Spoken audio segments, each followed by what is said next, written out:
Good afternoon, dear ladies and gentlemen. My name is Vitaly Barter. It is a distinct pleasure to welcome you all today to a lecture at the Bonn Center for Dependency and Slavery Studies, and to introduce our esteemed guest, Dr. Andrew Richard Pottorf.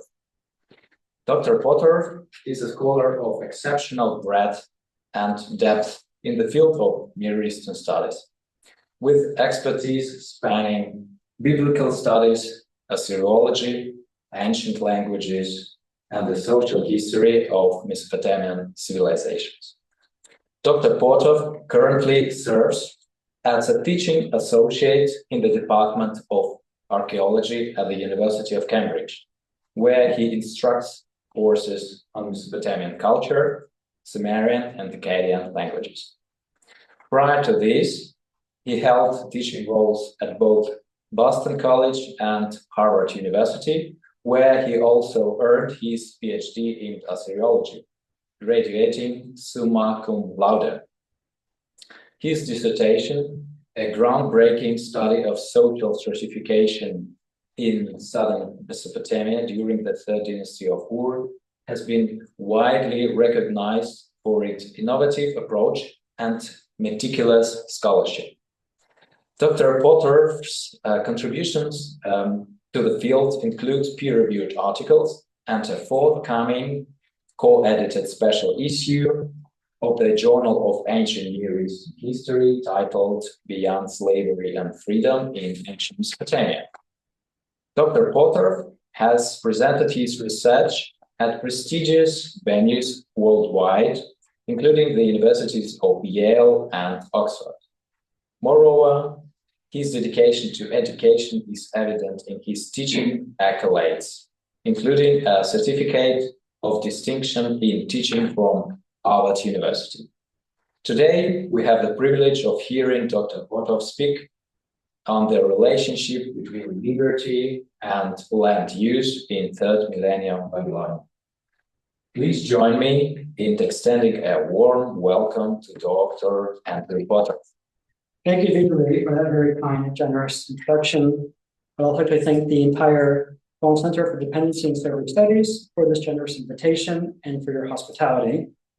My presentation addresses the critical relationship between land and liberty in Southern Babylonia during the Third Millennium. While I cannot cover this time span evenly across every century or major location, I will highlight significant examples of continuities and developments. During the Third Millennium, Southern Babylonia experienced dramatic political shifts. For most of the millennium, independent city-states coexisted, sometimes in conflict with one another or with Kish in Northern Babylonia. In the last few centuries, however, Southern Babylonia was united by conquest under the Sargonic dynasty and then the Third Dynasty of Ur.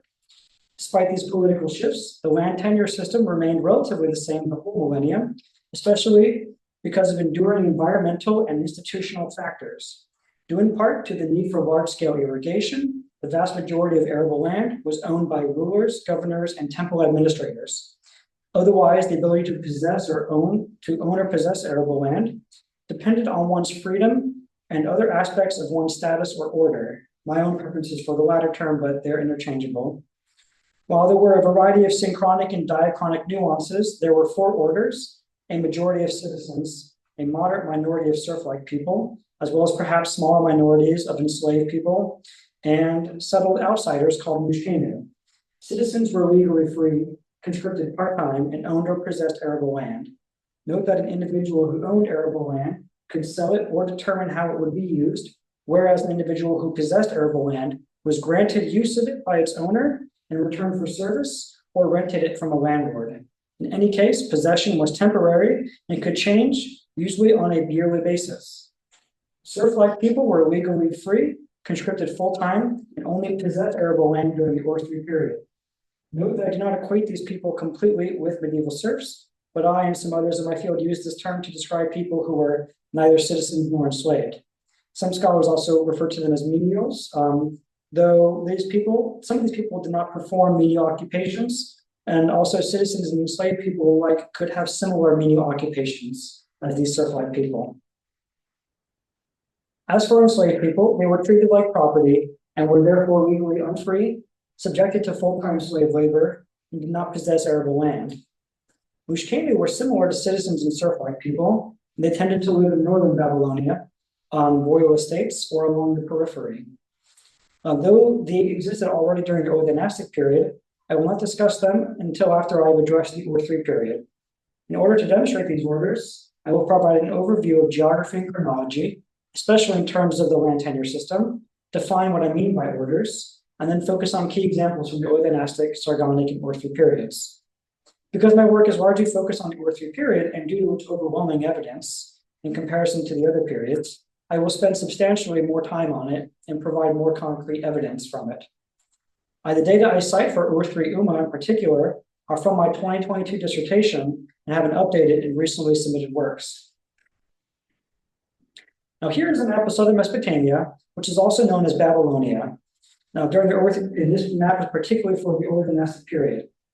I have highlighted significant cities, including from north to south, Babylon, Kish, Nippur, Shuruppak, Umma, Girsu, and Lagash. I have highlighted Babylon because this region is obviously named after it, but it was not a significant city during this time period, the Third Millennium, especially for my presentation. I have highlighted Kish because I've already mentioned it, that it was sometimes in conflict with city-states in southern Babylonia, and because I will mention it again in my comments about imperial developments after the Early Dynastic period.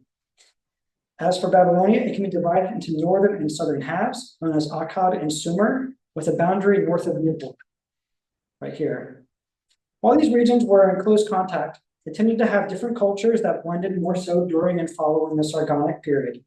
Although I address northern Babylonia at times, my presentation is focused on southern Babylonia, especially Shuruppak, Umma, Girsu, and Lagash. Girsu was the capital of the city-state of Lagash, and I will refer to both as Lagash. I will also reference Lagash in my discussion of Sargonic Umma. As is noted on this map, southern Babylonia was dominated by deltas and marshes, which fundamentally shaped the land tenure system across the Third Millennium and beyond.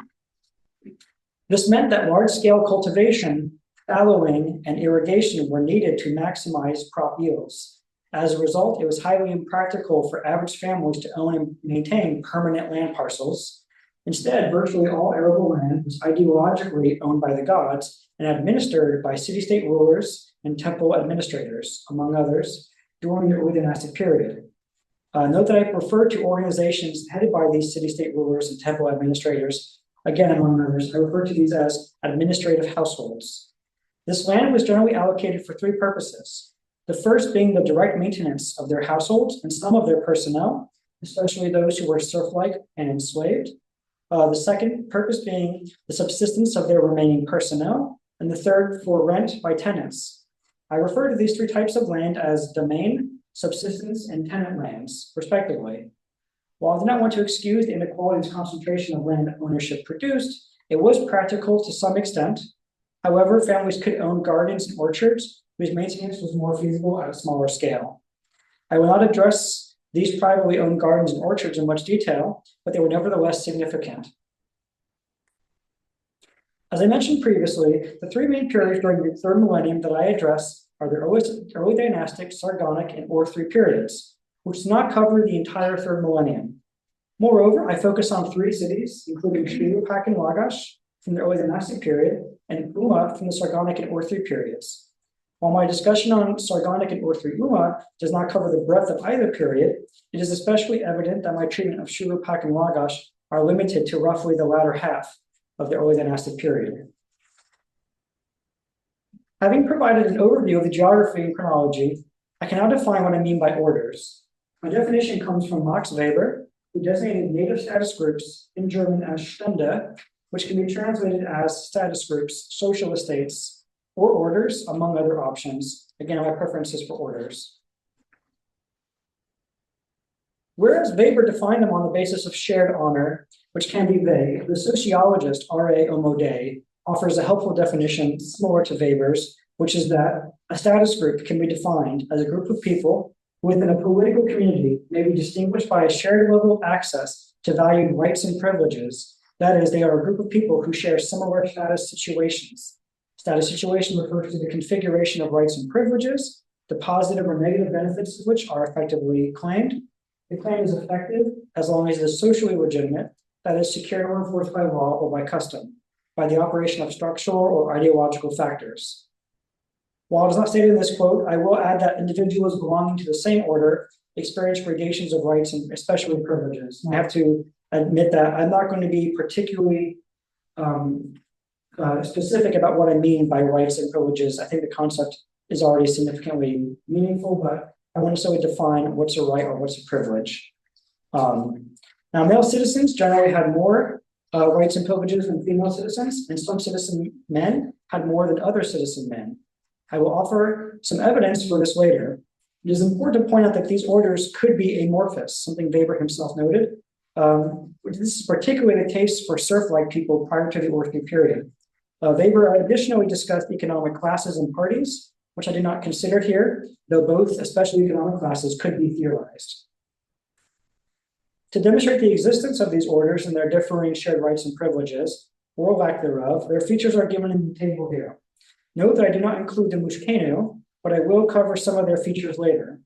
I will not discuss the terminology right now, though I will clarify important terms on a case-by-case basis.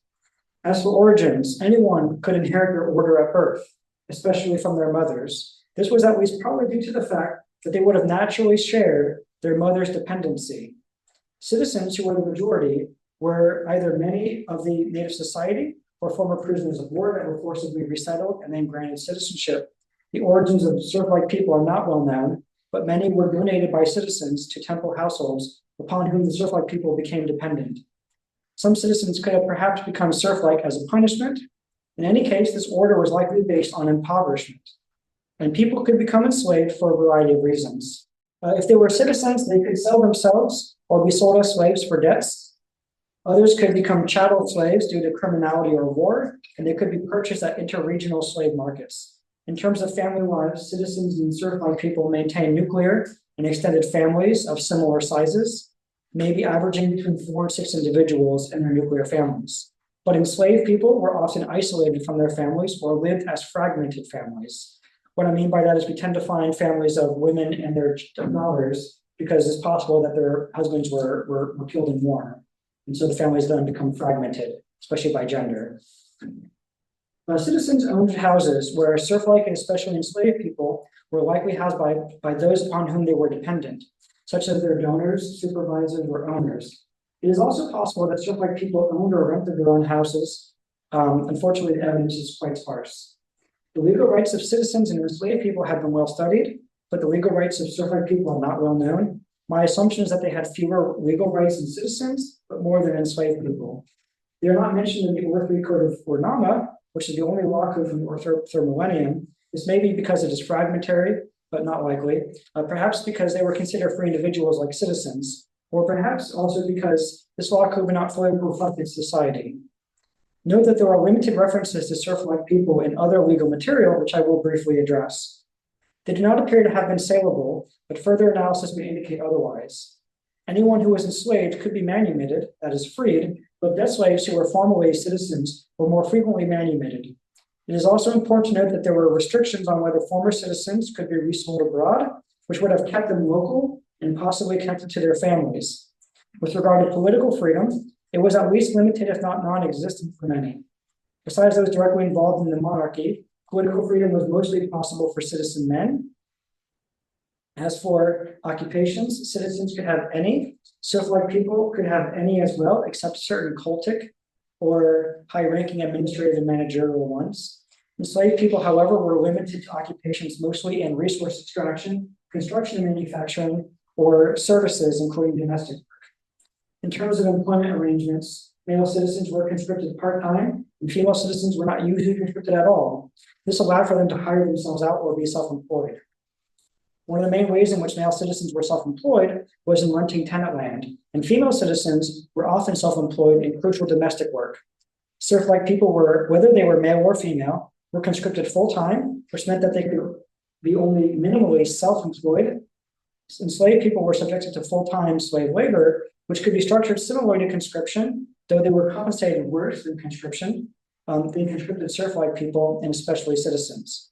For sustenance, citizens occasionally relied upon allotments of barley, wool, and sometimes other commodities, but they were usually allotted subsistence land.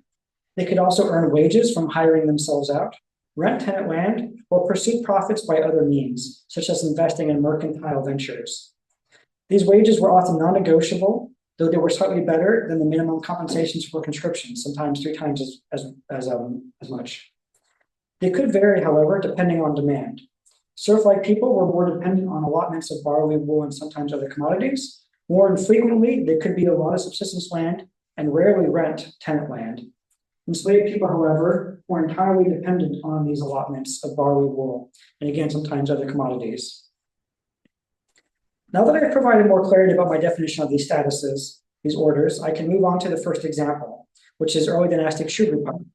The first point I would like to make is that year names were based on prominent citizens rather than the ruler's activities. This is an important indication, among other evidence, of, as Vitaly Bartas notes, heterarchic and oligarchic elements in this monarchic society, again, especially for citizen men. This next point is that there is a divide between people who were conscripted part-time and received a combination of allotments and subsistence land, and people who were conscripted full-time and received only allotments. The former were clearly citizens, and they were literally the ones in or belonging to the city. They could have also been supervisors and certain people in high-ranking administrative and managerial positions, including in temples. They were conscripted for different periods of time, lasting usually several months. The others, however, may have been partly a mix of serf-like and enslaved people who were palace and temple personnel. Moreover, some of them with occupations like physicians or scribes were presumably citizens otherwise. It's honestly hard to picture people with occupations not being citizens. So it is not clear how to best describe these latter individuals, but it appears that they were citizens who, maybe willingly or otherwise, became fully subordinate to their administrative households, like the serf-like people. It is uncertain if they maintained other aspects of their citizenship or if the subordination was temporary or permanent. In some cases, it appears to be temporary, which I'll get to later. The last point I would like to make is that the citizens conscripted part-time had known subsistence land sizes, as seen in the table here. Most received 305 iku, and you can see that 1 iku is about 0.35 or more hectares, as in the table here. The largest amount was 24 iku, not including the city ruler, who probably had several times more than that. These numbers are not particularly meaningful at this time, but I will refer to them later. While these sizes are important data, these people also received varying amounts of allotments while they were conscripted. Though I could discuss further data at Shurupak, I would like to move on to early dynastic Lagash. Here I will focus on an administrative household led by the wives of the city rulers, known as the women's quarters, and then later the house of Baal. Baal was the patron deity, the patron goddess of this city. It had a large staff of citizens, as well as serf-like and enslaved people, which are detailed in the table here. Note that some of the data I am presenting, which are approximated and summarized, are shared by Felix Rauchhaus, who is completing his dissertation on this material soon. The citizens, which were all men, were distinct from the other orders in that they were conscripted part-time, usually 4 to 5 months, and received a combination of allotments while they were conscripted, as well as subsistence land. While it is speculative, it is possible that they could use their allotments to compensate substitutes for their conscription. Some of these citizens were referred to as royal dependents, and some were guards or soldiers. Others held a range of occupations, especially those involved in administrative and managerial activities. The serf-like people could not be completely differentiated from enslaved people and possibly some citizens. All the serf-like people received allotments while they were conscripted full-time. Some of them were notably blind, while they were, which may have been intentional for many of them, may have been former prisoners of war. Others routinely carried a variety of materials as their occupation.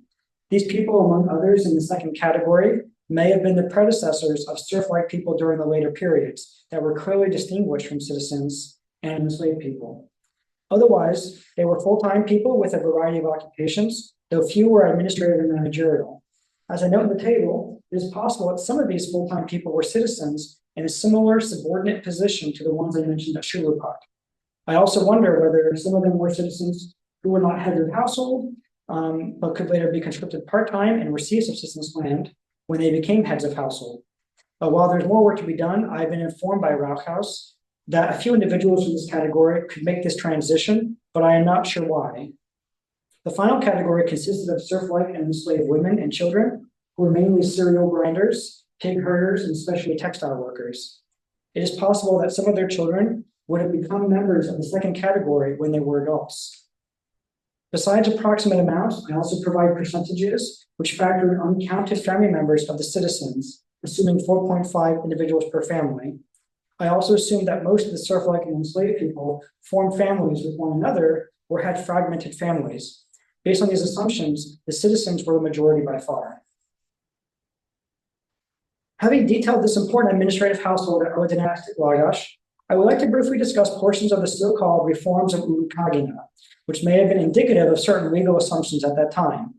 Many details of this text and Urukagina himself are debated, which I'm not going to address here. Concerning part of their analysis, Peter Steinkeller offers the following observations. The reforms are about social justice in its ideal form, that the richer and more powerful one does not exploit those who are less privileged than he.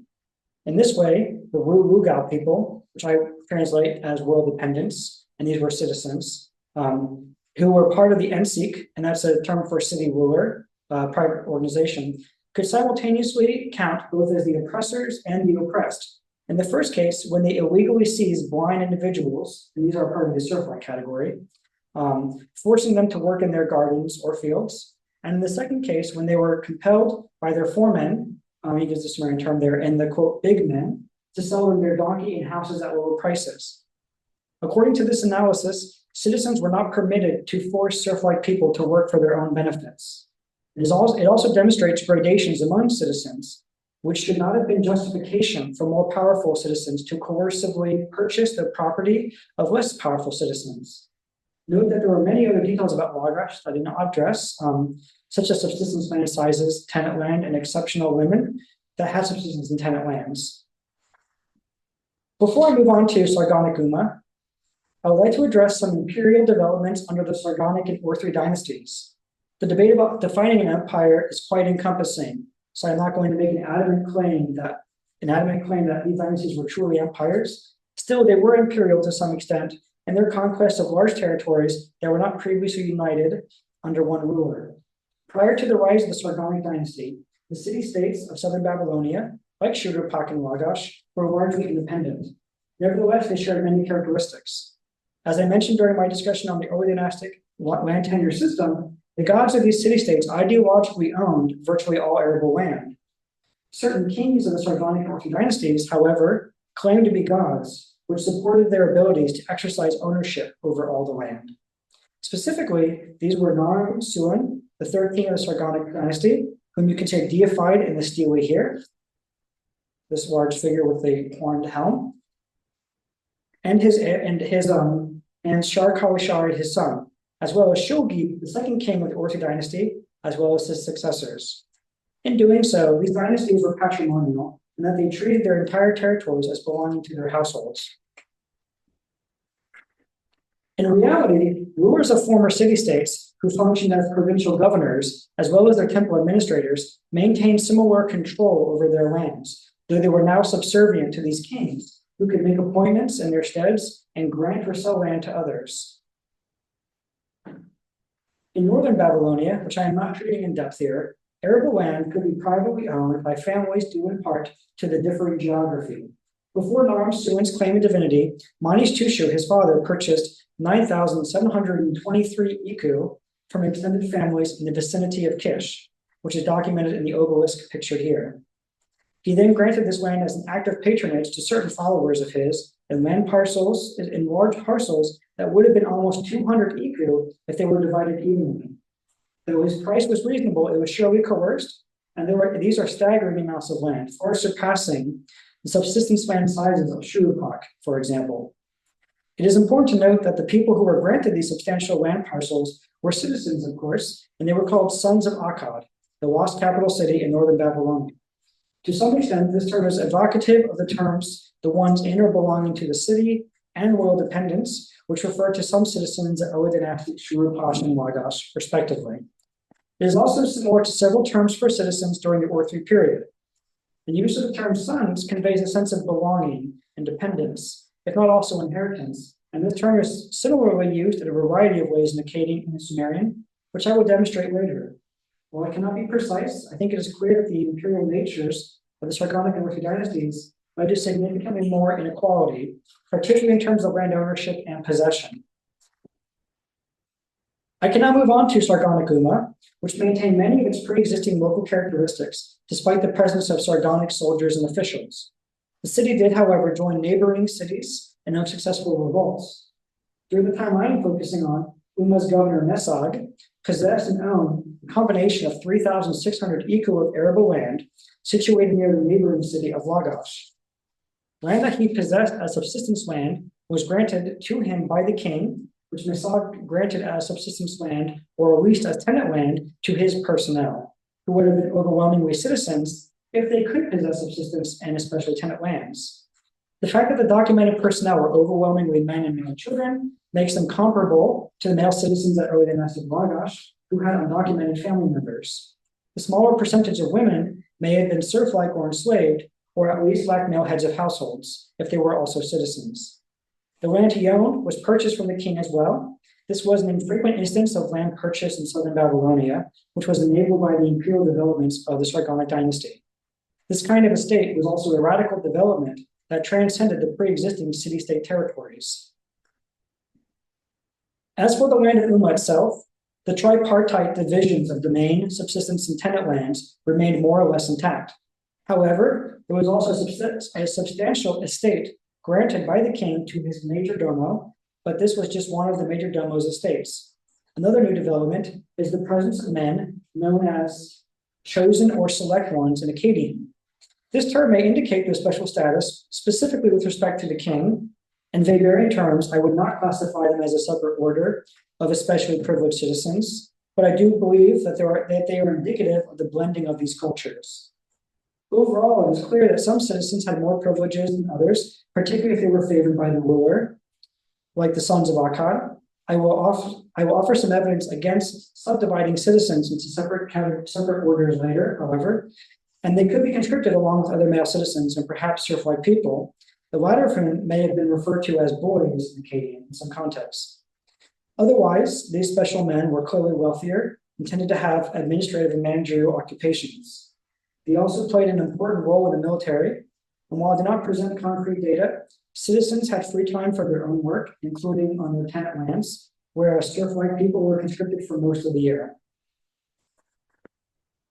Citizens were also usually better compensated when they were conscripted than these serf-like people. Besides working on tenant land, there's evidence at Umma that citizens, including women, could invest in merchants to earn their own profits. At Umma and elsewhere, there are about a dozen attestations of the Sumerian term dumugir, which means native child, and refers to citizens.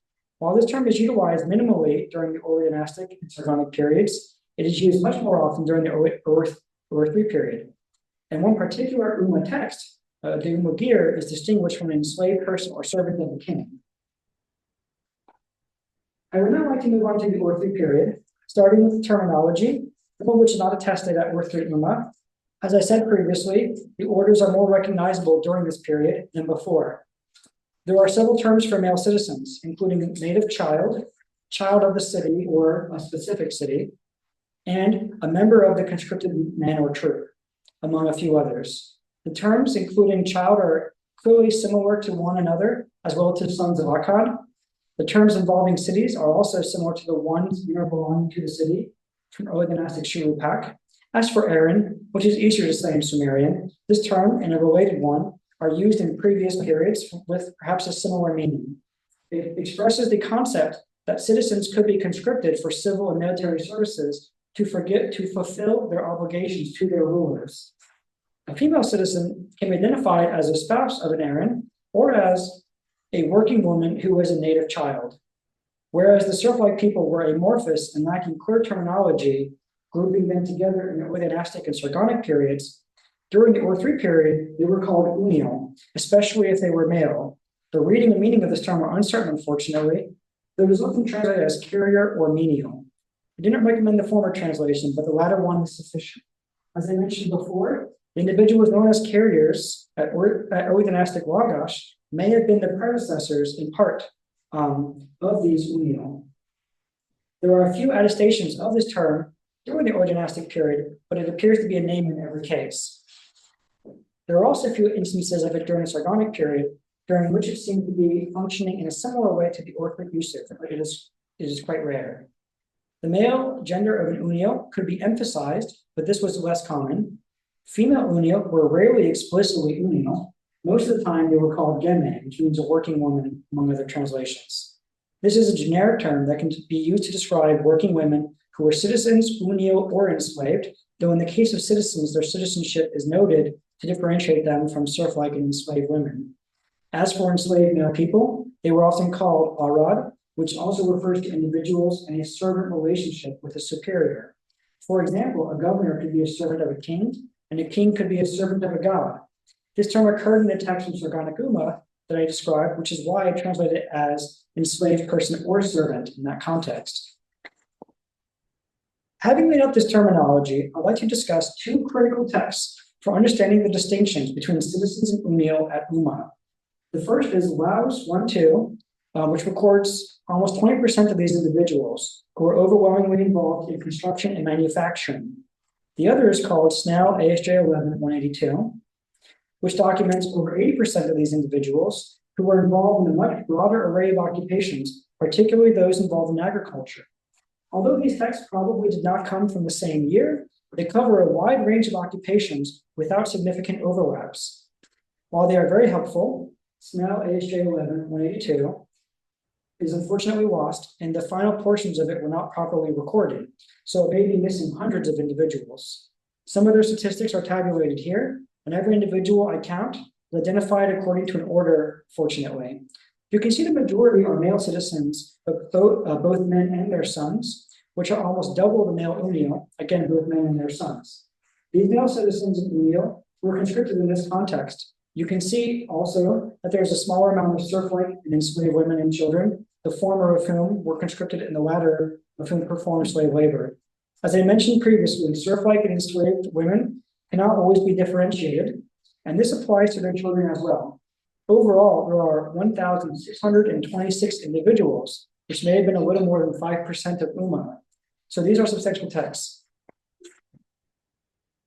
Given the majority of citizens in these texts, in addition to other evidence, I argue that they were the majority of society.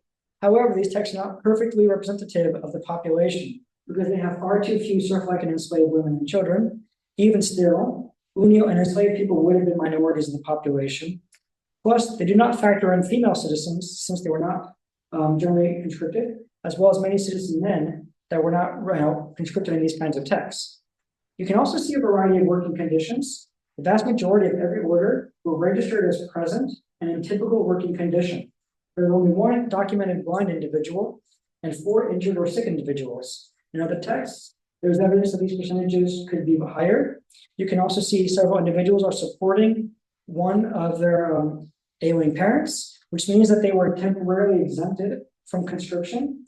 Both here and elsewhere, it appears that this was more a possibility for male citizens than male unio. Even though few male unio could have this temporary exemption from conscription, this is not an option for enslaved people subject to slave labor.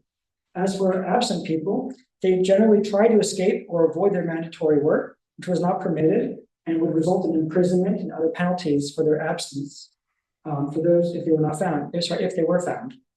Their relatives could also be subjected to penal labor on their behalfs. The percentages of absent people here are likewise really low, but they are higher in other texts.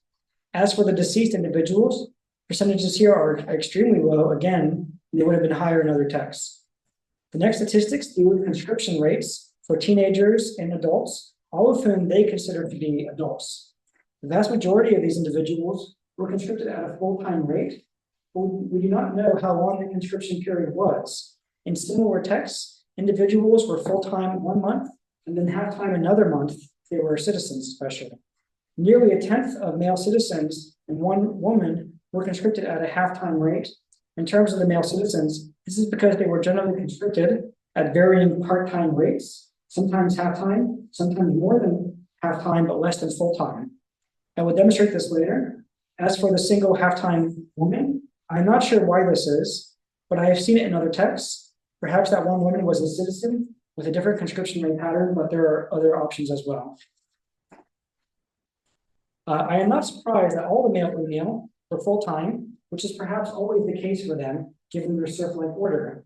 Note that these conscription rates apply to individuals between the ages of about 13 and 50. As far as I can tell, children up to the age of about 6 did not work much, though they may have started before 6 in several instances.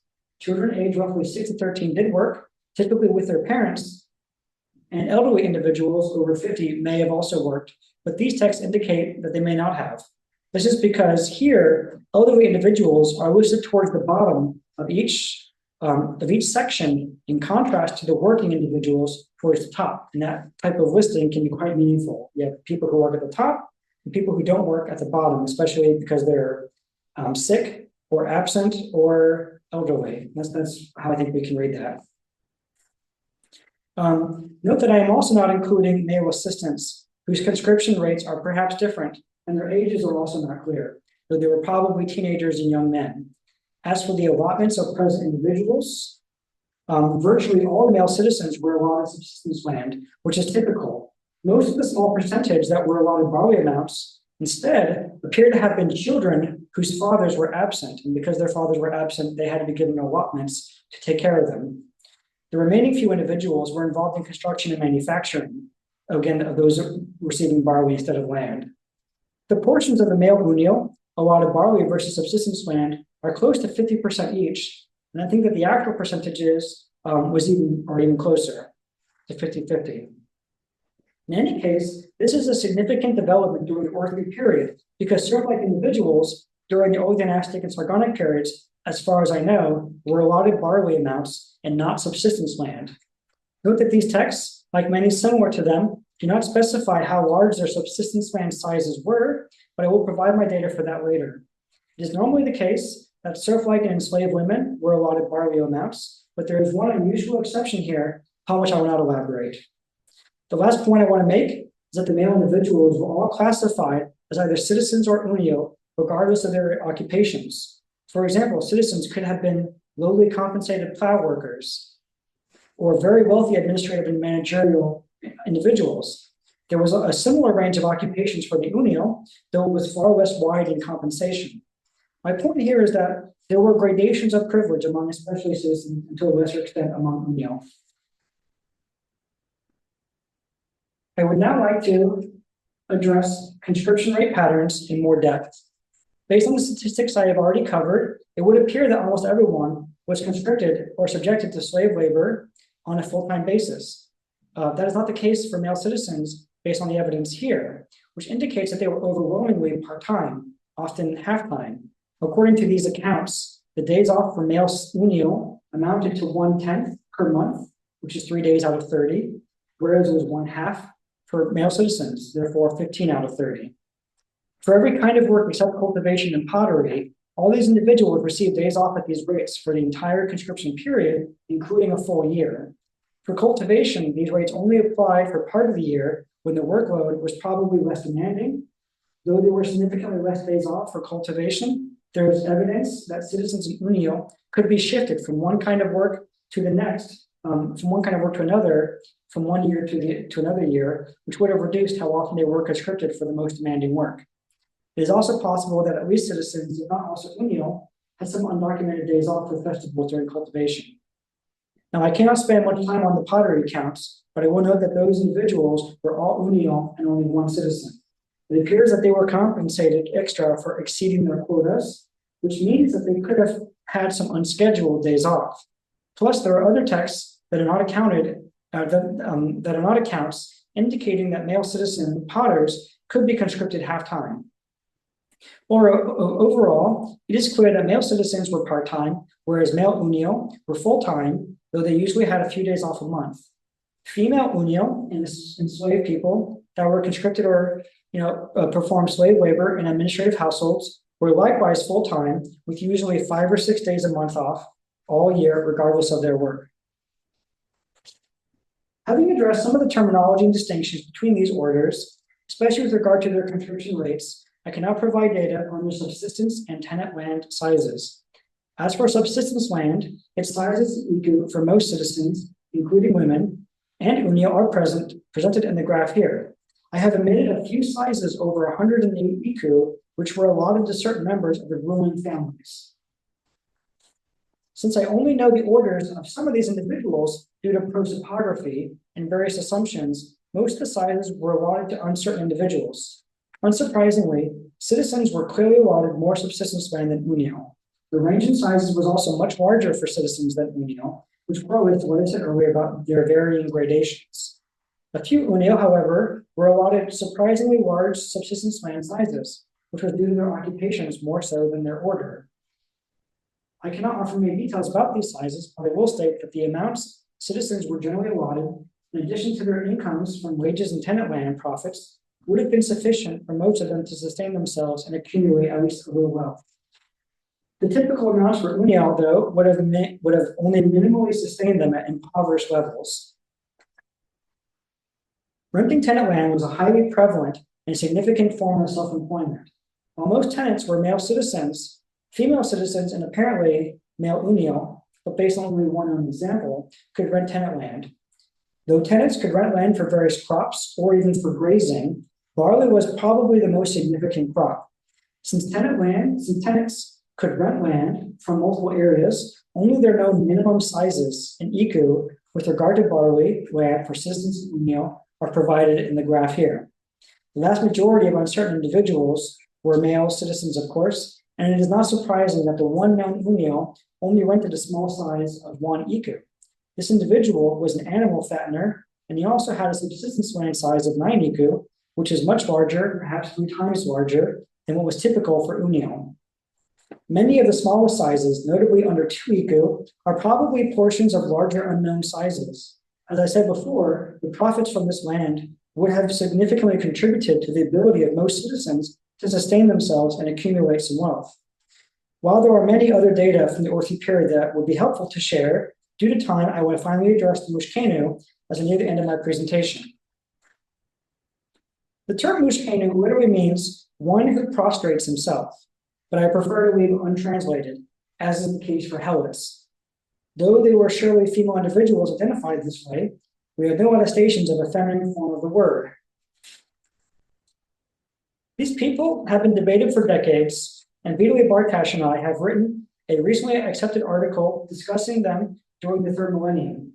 Our proposal is that they were originally settled outsiders who were distinct from citizens and enslaved people, and who therefore prostrated themselves to administrative households for support. Overall, their features were similar to citizens and Serflike people. They are documented in a handful of Early Dynastic and Sargonic texts, including the Sargonic Umma, though there are significantly more attestations of them during the Orthu period. During that time, male Mushkenu were conscripted full-time, like Serflike people, and they held many of the same lowly compensated occupations. There are a few exceptions where their occupations could be considered higher ranking than those held by any known unial. For example, there is one instance when a Mushkenu was the assistant of a chief livestock herder, which is an occupation I have never seen an unial hold. Their female relatives, however, do not appear to be conscripted regularly, which makes them more like citizens. Unfortunately, it is not clear how many of them were allotted barley versus subsistence land, but there's evidence that they could have received either. Much of the debate concerns the Mushkenu during the Second Millennium, which I'll not review in detail.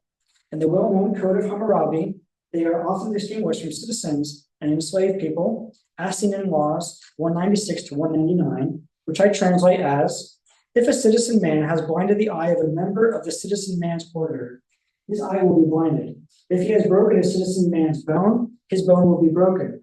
If he has blinded a Mushkenum's eye, or has broken a Mushkenum's bone, he will pay 1 mina of silver. If he has blinded the eye of a citizen man's enslaved person, or has broken the bone of a citizen man's enslaved person, he will pay half his value.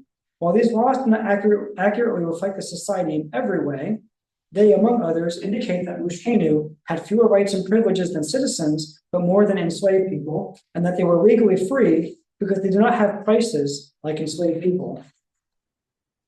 There is no other category for serf-like people in the Code of Hammurabi, which seems to be occupied by Mushkenu.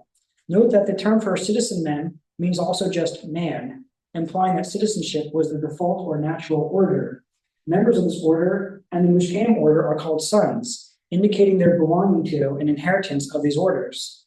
While I am talking about the Code of Hammurabi, I would like to mention that Law 202 describes the penalty if a citizen man slaps the face of a citizen man who is greater than him. This can demonstrate that two citizen men belong to the same order, but recognize gradations among them. In some second millennium texts, the status of Mushkenu is more complicated because this term seems to have developed a relational quality. For example, someone who may have been a citizen could call himself a Mushkenu in comparison to a higher ranking citizen. This is likely a second millennium development, which I cannot discuss further at this time. I would like to conclude now by reiterating the general characteristics of the four orders, which again were most recognizable during the Earthly period. These include a majority of citizens, a moderate minority of serf-like people, as well as maybe small minorities of enslaved people and Mushkenu. Citizens were legally free, conscripted part-time, and owned or possessed arable land. Serf-like people were legally free, conscripted full-time, and could only possess arable land during the Earthly period, though usually in smaller quantities than citizens possessed. Enslaved people were legally unfree, subjected to full-time slave labor, and did not possess arable land.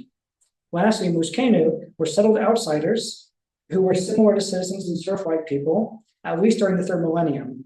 They could possess arable land, but not much is known about what percentage could and how much land. While they did not fit into the other three orders, it appears that they became a significant group during the Second Millennium. Overall, it is clear that these orders impacted how much land individuals could own or possess. Regardless of whether they could or could not possess land, virtually everyone was dependent on the few citizens, such as rulers and temple administrators, who owned the vast majority of the land. This was the case across the Third Millennium, based on the examples of Early Dynastic Shurupak and Lagash, Sargonic Umma, and Orthri Umma.